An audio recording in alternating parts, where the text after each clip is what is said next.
no Evangelho de São João, capítulo 20, versículos 19 a 23, Jesus diz: recebei o Espírito Santo. Este sopro de Cristo evoca o gesto de Deus que na criação soprou sobre o homem um alento de vida, como está em Gênesis 2:7. Com aquele gesto, Jesus vem dizer que o Espírito Santo é o sopro divino que dá vida à nova criação, como deu vida à primeira criação. Nós ouvimos no Salmo: enviai, Senhor, o vosso Espírito e renovai a face da terra. Eu quero aqui reforçar algo que eu tenho falado frequentemente, que a Igreja Católica Apostólica Romana foi a única historicamente fundada por nosso Senhor Jesus Cristo. E eu faço questão de repetir isso, para que um católico nunca troque a igreja fundada por Jesus por alguma igreja fundada por homens. Todas as outras foram fundadas por homens. E a igreja foi fundada para que os apóstolos continuassem a obra salvadora do Senhor. Imaginem que, quando os discípulos estavam com Maria no cenáculo, nós vemos uma cena fantástica, que prova duplamente a divindade de Jesus. Em primeiro lugar, porque as portas do cenáculo estavam fechadas, e Jesus atravessa essas portas fechadas. E para que os discípulos e Nossa Senhora não pensassem que se tratasse de um fantasma, ele vai e mostra as feridas das mãos e do lado. Isso para provar que tinha ressuscitado. Tem um bispo da igreja Fulton Sheen, americano, que é venerável, ou seja, está a caminho da honra dos altares, que enxerga nessa travessia das portas fechadas a encarnação do Verbo, sem dano à virgindade de Maria. Bonita essa interpretação de Dom Fulton Sheen. Hoje, dia de Pentecostes, celebramos a terceira pessoa da Santíssima Trindade, o Espírito Santo.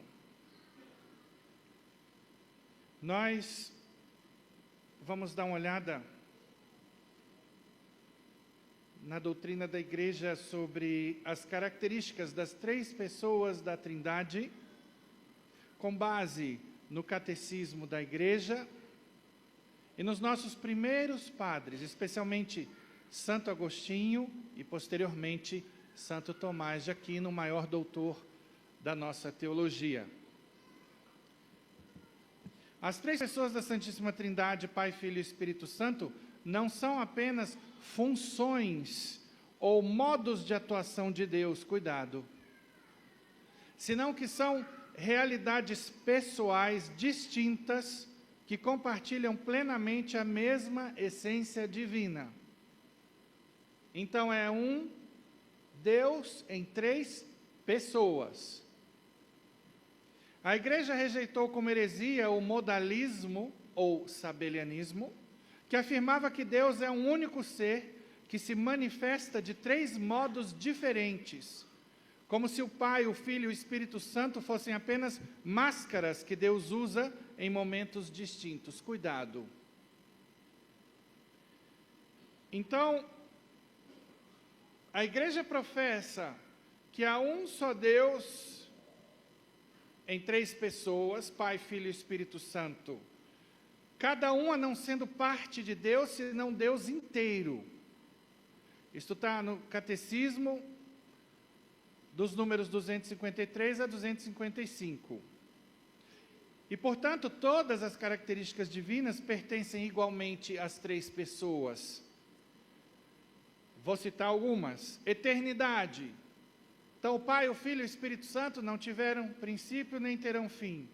Onipotência, os três têm poder total e infinito. Onisciência, as três pessoas conhecem todas as coisas, as três estão presentes na onipresença em todas as partes.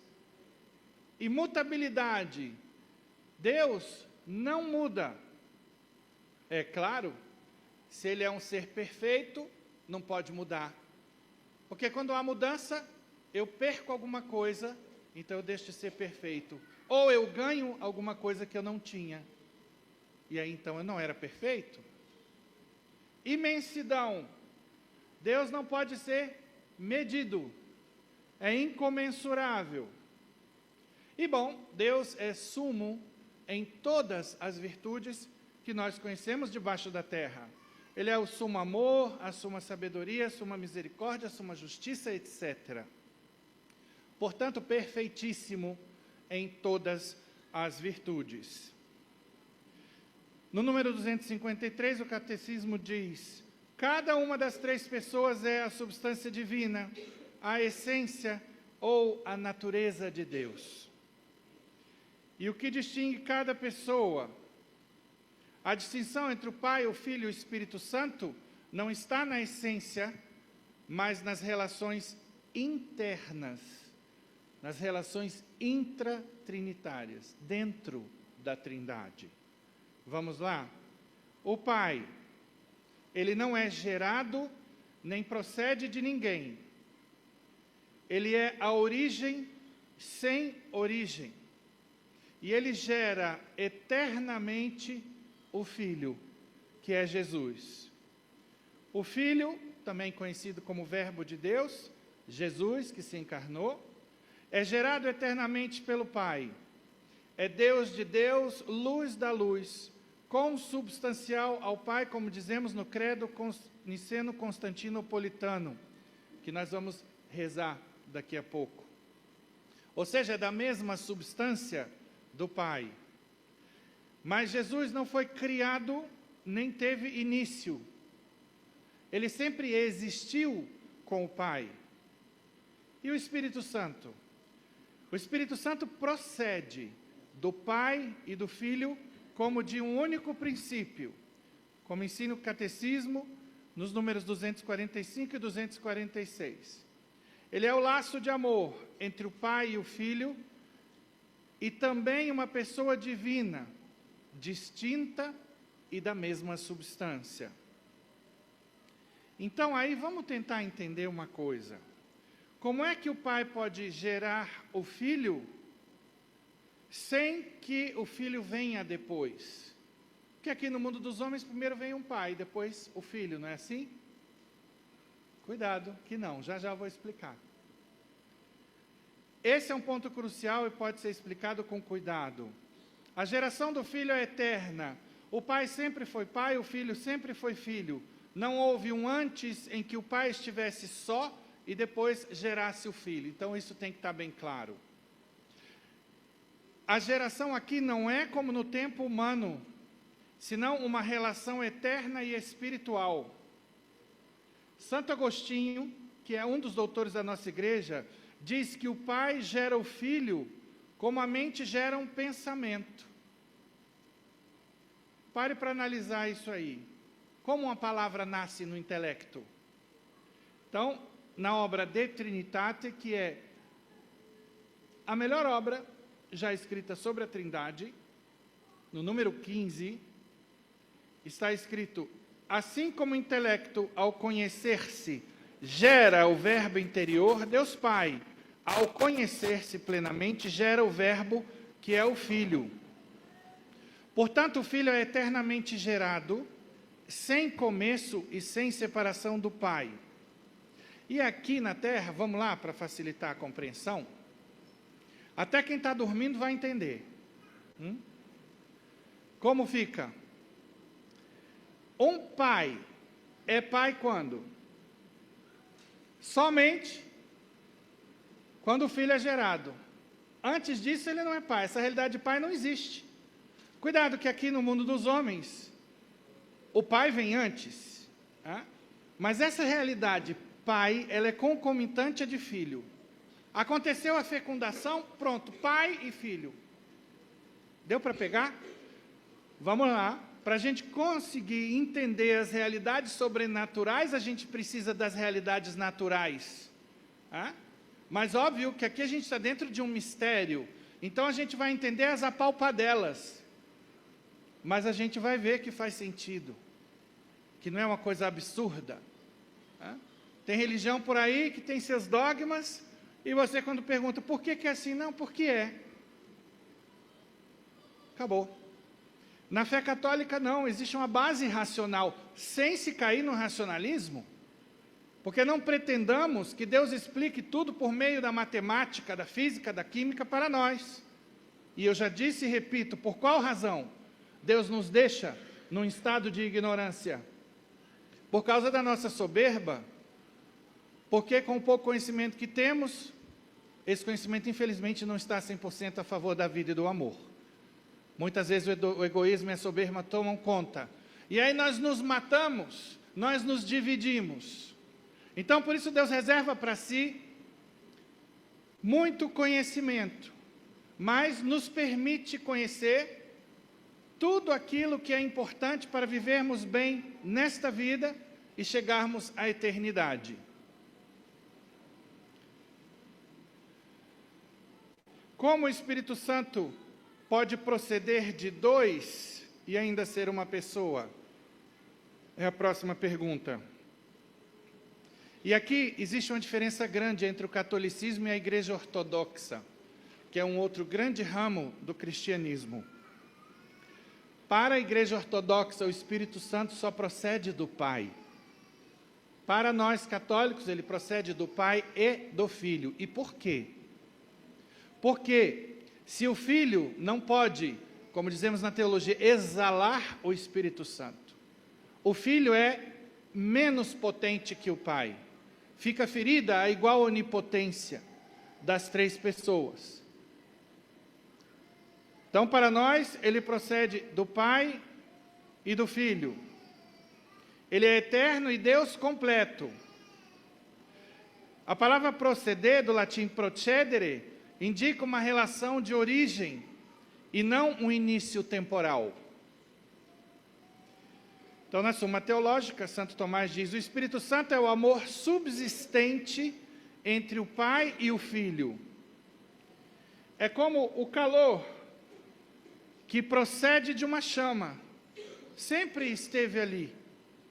O Espírito Santo é esse sopro eterno de amor que une o Pai e o Filho, e que ainda assim é uma pessoa distinta. Eu já fiz essa analogia do fogo, faço novamente.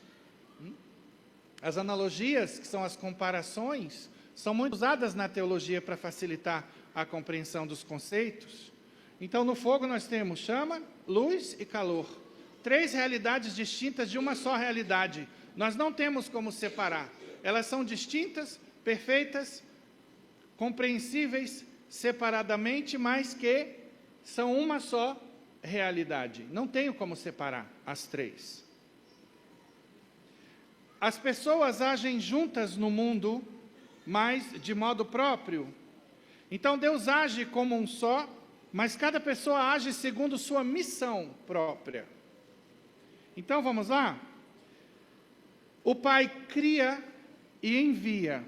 Ele governa a criação. O Filho é enviado, redime, revela e salva. É graças a Jesus que nós temos a revelação da Trindade. Sem Ele, intelectualmente, só através do nosso raciocínio, da filosofia, jamais poderíamos intuir um Deus dessa natureza. O Espírito Santo é enviado pelo Pai e pelo Filho e santifica, habita, inspira, também revela e intercede. São pontos do nosso catecismo, do número 257 ao número 260. Por isso dizemos que todas as obras exteriores da Trindade são comuns às três pessoas, mas cada uma age segundo seu modo próprio. Catecismo número 258. Hoje eu estou fazendo questão de falar do Espírito Santo, por quê? Porque, sobretudo por causa do protestantismo, às vezes nós vamos ver a maioria dos fiéis só conversando com Jesus. Só Jesus é Deus. O diálogo é todo com Jesus. Até porque as imagens que nós temos, ou são do Espírito Santo ou de Jesus. São raras as imagens do Pai, sim ou não? Tem a do Divino Pai Eterno, que apresenta Deus Pai como um senhor de barba. É apenas uma representação, porque o Pai não é um senhor de barba, cuidado. Da mesma maneira que o Espírito Santo não é uma pomba. Cuidado. Mas isso é uma pedagogia da igreja, até porque o próprio Deus usou essa pedagogia. O Espírito Santo foi visto descer sobre Jesus no dia do seu batismo como uma pomba. Mas é uma pomba? Jamais. Então, cuidado com isso. Às vezes a nossa fé é ridicularizada pelos ignorantes. Não sabem nada da pedagogia da igreja, da psicologia da igreja, da doutrina. E já saem criticando. Vai querer que eu acredite num diabo que tem tridente, rabo peludo, é meio bode, meio homem, que o Espírito de Deus é uma pomba. Santa paciência, Batman. Não dá. Bom,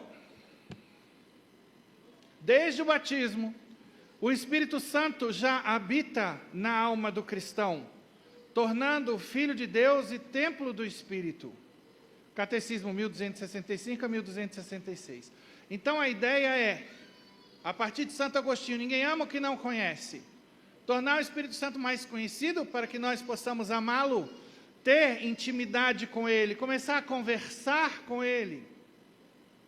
Você pode conversar com ele, com o Pai, com Jesus, tanto faz, é o mesmo Deus no final das contas.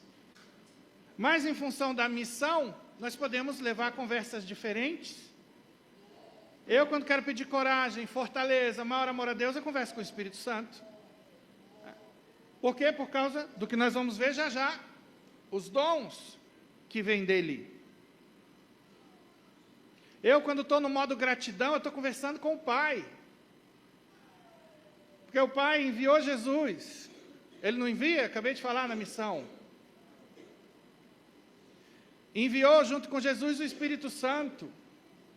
Então, é a partir do conhecimento que a gente começa a construir uma relação.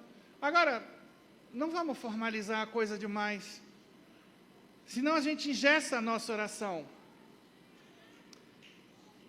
Em Medjugorje, Nossa Senhora fala que qualquer oração é agradável a Deus, especialmente as orações simples. Não quer dizer que se você fala melhor, você não está agradando a Deus. O que sim, Nossa Senhora quer dizer aí é que você não precisa escolher palavras pomposas para falar com Deus. Não precisa conhecer a conjugação dos verbos na segunda pessoa do plural. Até porque eu já vi gente se enrolar muito na oração. Senhor, vós sabe. E aí quer enfeitar o pavão? E aí se enrola. Aí dali a pouco cala a boca. Por quê? Porque, não estou lembrando como é que é a conjugação verbal. Fala como você puder. Deus sabe o que vai no coração, é isso que vale.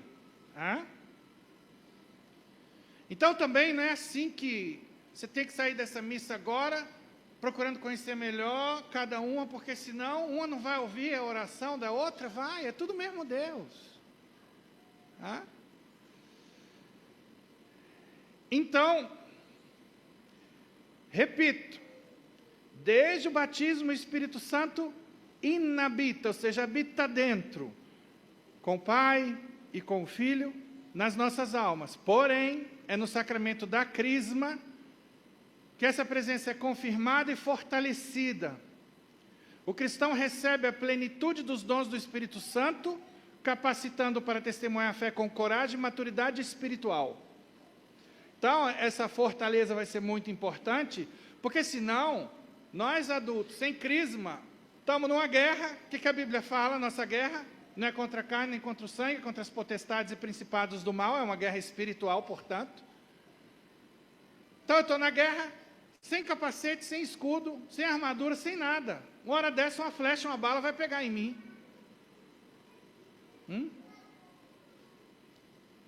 Tem gente que não se crismou e acha que tudo bem, pode ficar aí. Não. Se é a situação de alguém aqui, venha falar comigo no final da missa.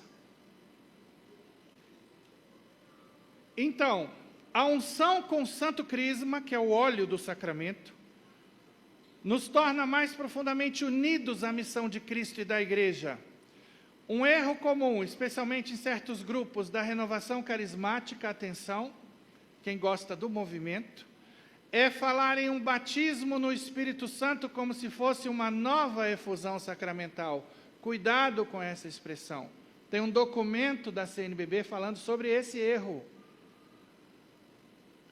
Então, a CNBB esclarece que essa linguagem pode confundir os fiéis, levando-os a pensar que existe um oitavo sacramento, quando, na verdade, a única verdadeira efusão do Espírito Santo se dá nos sacramentos do batismo e da confirmação. Então, os fiéis podem ficar confundidos, achar que, se não são batizados no Espírito Santo, eles são menos do que os outros. Deus vai falar menos com eles, vão ter menos discernimento. Muito cuidado com esse erro. Então, aqui é uma correção, não é uma crítica. Não ponham palavras na minha boca. Um dos papéis dos sacerdotes é de serem mestres da fé. Então, isso eu quero deixar bem claro. E com isso eu não estou dizendo que todos os carismáticos cometem esse erro e falam isso. Mas estou falando especialmente de grupos que não são assistidos por sacerdotes. Embora muitas vezes nós vemos leigos muito bem preparados. Eu dou um exemplo, o professor Felipe Aquino da Canção Nova. Tem o preparo que às vezes algum sacerdote não vai ter. Quantos livros aquele homem já escreveu? Bom, a experiência espiritual vivida em encontros de oração deve ser vista como um aprofundamento da graça recebida nos sacramentos, e não como algo novo ou separado deles.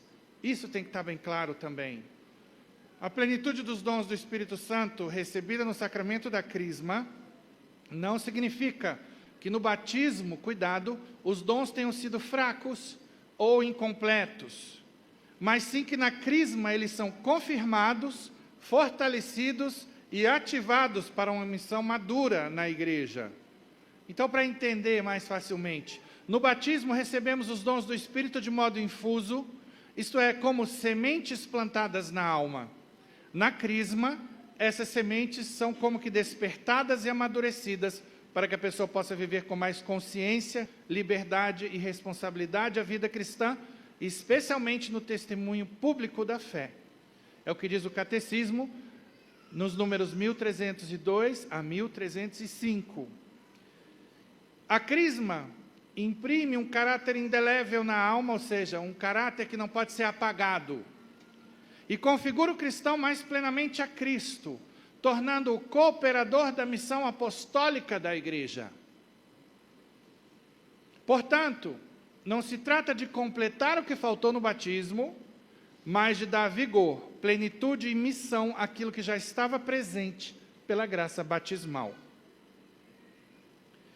E, por último e não menos importante, vamos falar brevemente aqui dos dons e dos frutos do Espírito Santo, para que todos procurem essa intimidade com Ele.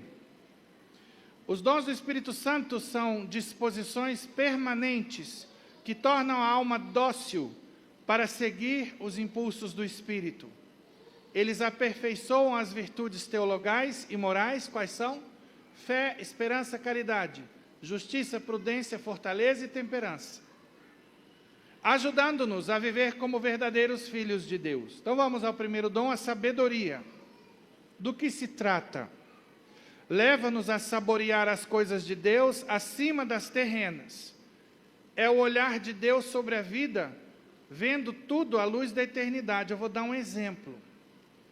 Nós passamos, a partir desse dom, a ver a cruz como salvação, como oportunidade de crescimento em virtudes, e não como derrota. Então, muito católico está vendo na cruz uma desgraça, uma maldição, uma ação do demônio, porque está faltando esse dom aqui. E aí, qual é a solução? Na hora da cruz, quando você estiver com raiva de Deus por causa dela, sem entender nada, reze ao Espírito Santo, comece a novena ao Espírito Santo, peça a sabedoria do Espírito Santo para sair do buraco. Senão, você não tem como sair desse buraco, vai se revoltar com Deus e vai acabar perdendo a fé.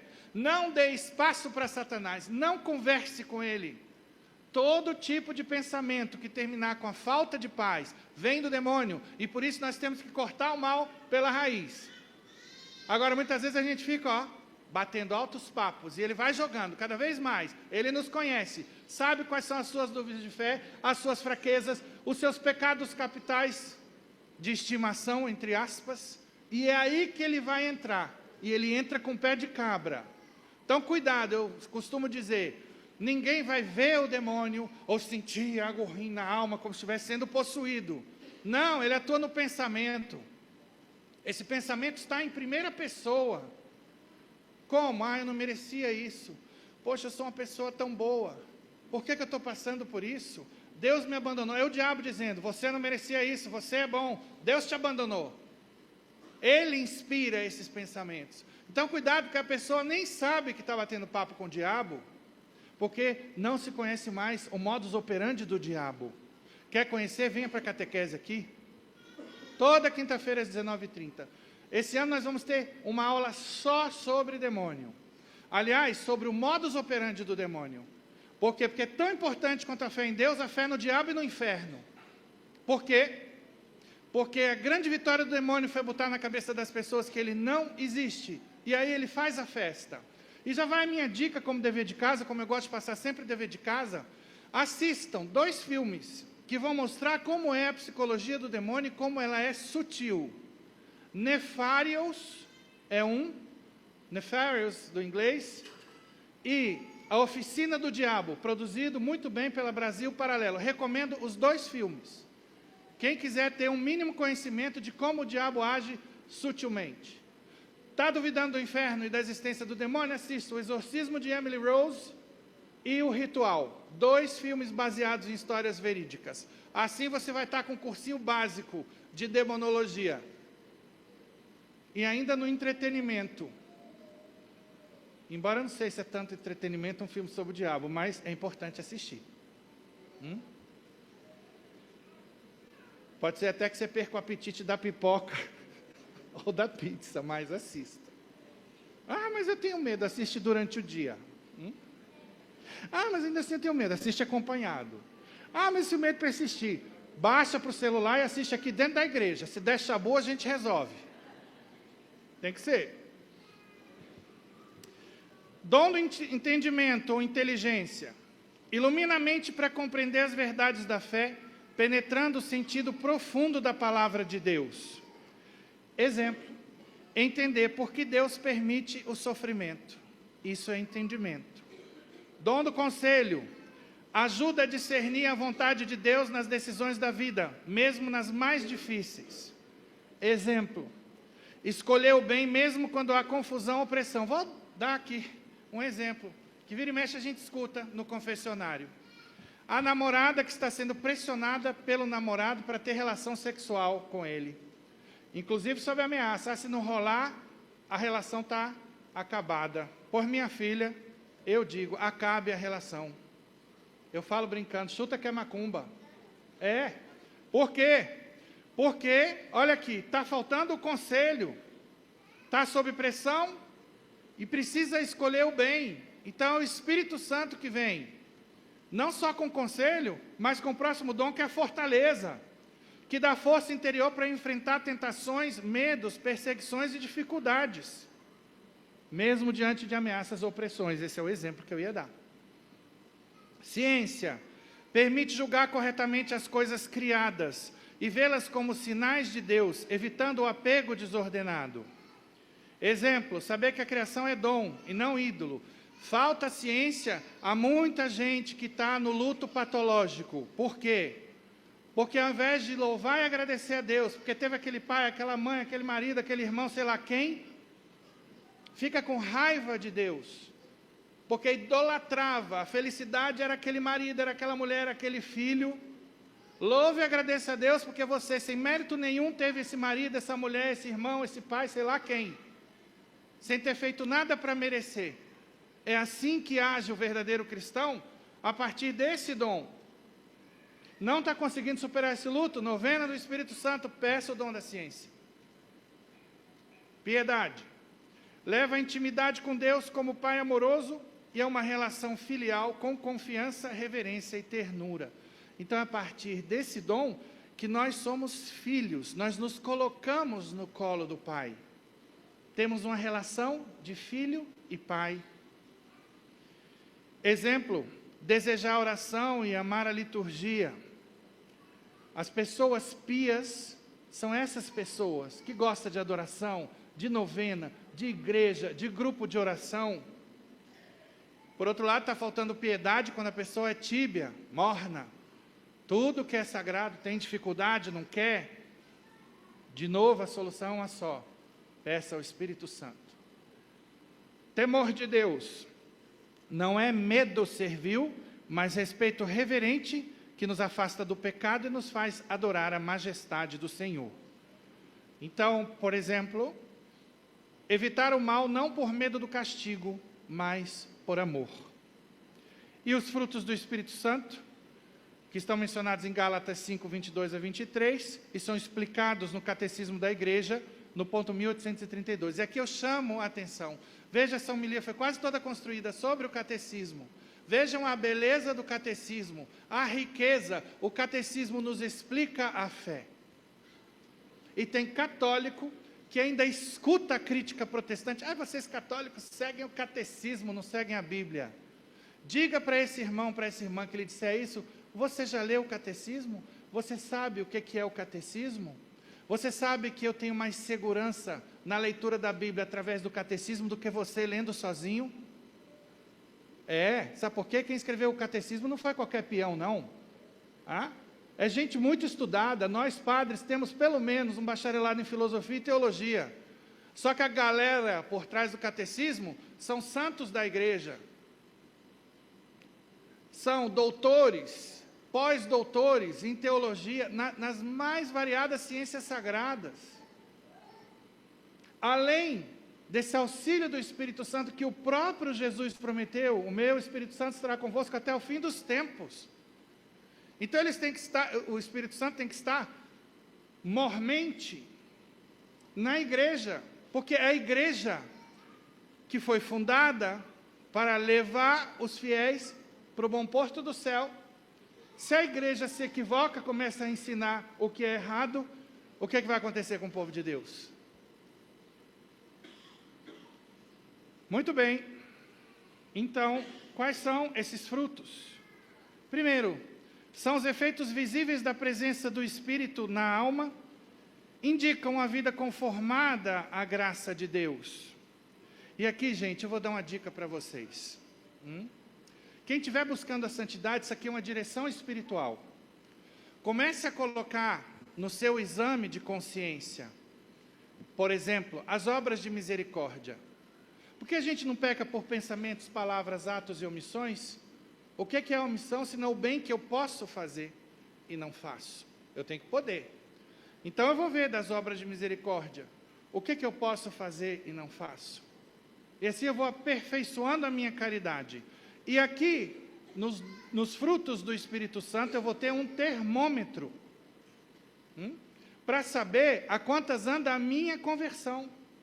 Porque se eu começo a falhar aqui nos frutos, significa que eu ali tenho desafios de virtudes, que o diabo está achando brechinhas, que eu preciso aperfeiçoar determinadas virtudes. Vamos então, na prática, falar sobre isso.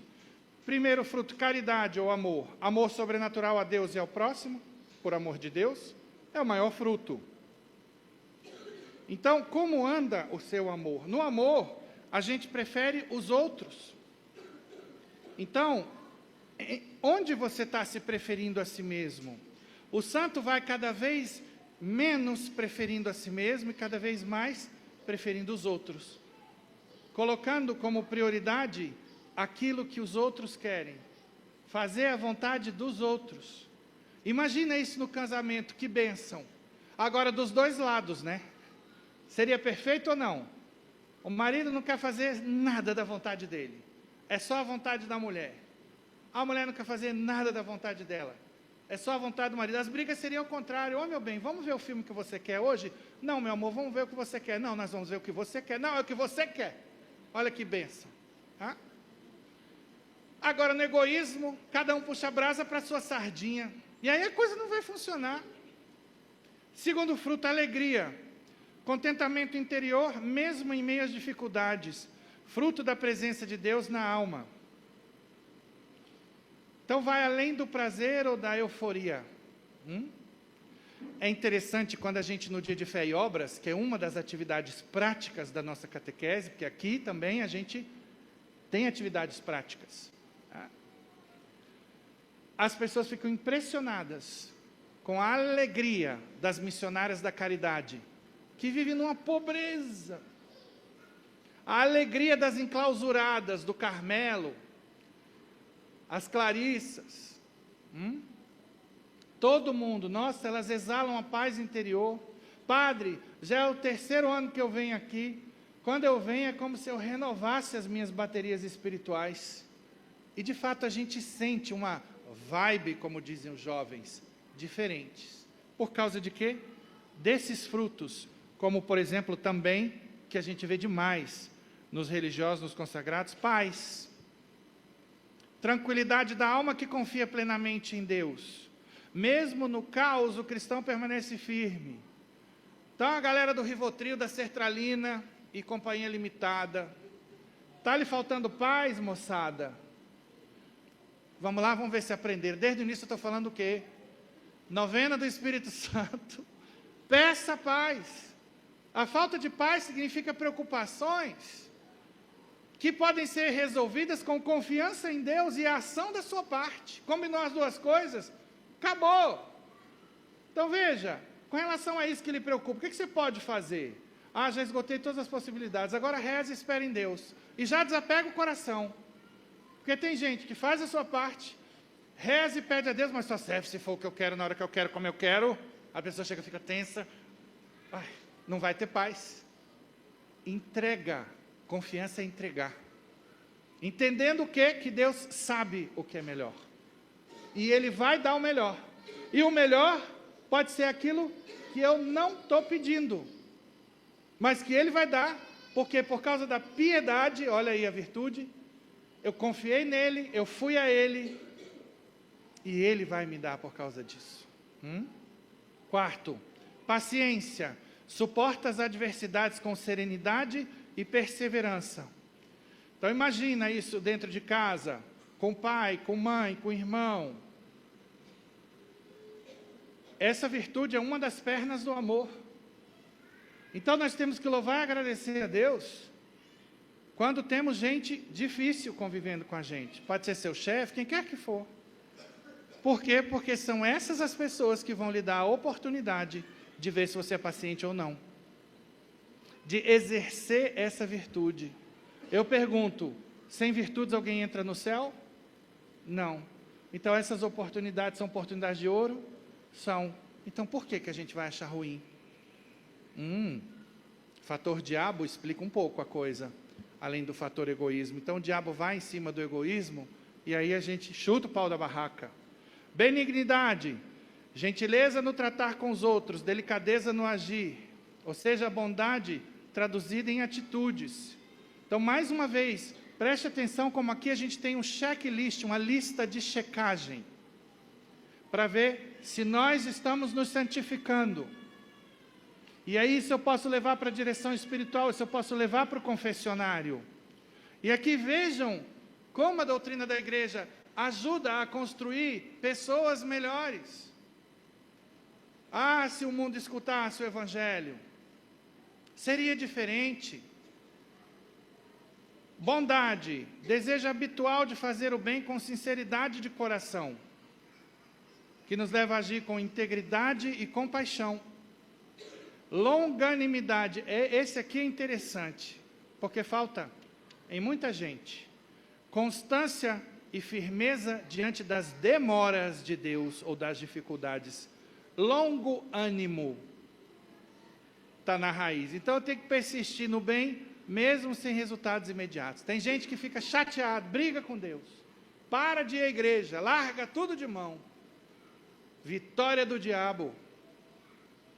8º, mansidão, domínio da raiva e agressividade, firmeza sem violência. A gente entra nas bem-aventuranças, bem-aventurados os mansos, Mateus 5:5. Fé, perseverança na fé, lealdade a Deus e compromisso com a verdade. Significa o quê? Confiar mesmo sem ver. É incrível como Deus responde ali aos 47 do segundo tempo. Às vezes, a gente não vai viver para ver a graça que tanto pediu. Eu cito um exemplo. Uma senhora muito piedosa que eu conheci.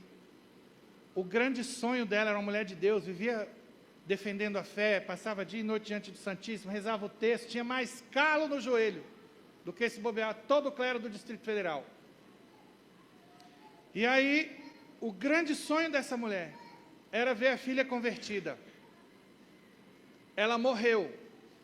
E foi a morte dela que converteu a filha dela. Hoje a filha está tão carola quanto ela. Acredite, com Deus o produto é melhor do que a encomenda. Hoje a conversão dessa mulher é de raiz. Então com Deus é assim. Jamais a oração volta sem resposta. E fé é exatamente acreditar nisso. Acreditar nos testemunhos que as pessoas dão, além da palavra de Deus. Toda pessoa de fé de caminhada vai ter histórias fantásticas para contar para vocês. Eu posso dizer aqui, tem gente aqui da minha família, né, Dona Dora, seu Rui. Meu grande sonho era ser legionário de Cristo, fui frustrado, não deu certo. E eu não sabia que Deus estava preparando isso aqui para mim. Aqui eu estou plenamente realizado. Aqui eu pude colocar tudo aquilo que Deus me deu como dom a serviço dele. Agora, na hora que acontece, a gente chora. Eu fui chorar aos pés do Santíssimo. Eu não era padre na época, eu era seminarista. E fui lá, chorei, mas era um choro de frustração. Não era um choro de revolta. Eu estava com dificuldade de entender, mas eu sabia que no devido tempo eu ia entender. Eu sabia que Deus estava por trás, estava difícil de engolir. Então, esse tipo de explosão emocional não é pecaminosa. Eu sempre digo, não é pecado sentir raiva, sentir preguiça. É pecado por raiva dar um soco no outro. É pecado por preguiça não ir à missa. Eu tenho que ver as consequências da raiva, da preguiça, do choro. O que está na raiz? Não é um choro de revolta, é a frustração humana. Acontece. Vida que segue. Não desanime, porque o diabo trabalha muito essa ferramenta do desânimo. Próximo ponto, modéstia. Ixi, meu Deus. Isso falta demais, especialmente nas academias de malhação. Meu Jesus, misericórdia. Às vezes até na igreja, a criatura vem vestida para conquista. E ainda diz assim, não me disseram que é na igreja que a gente vai conseguir um bom partido. Mas não desse jeito. Eu escutei isso uma vez. Pasme.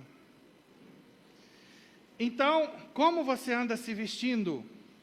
É o equilíbrio do modo de agir, vestir, falar, simplicidade do comportamento. Tem gente que tem uma risada espalhafatosa, ela gosta de se mostrar, de se exibir.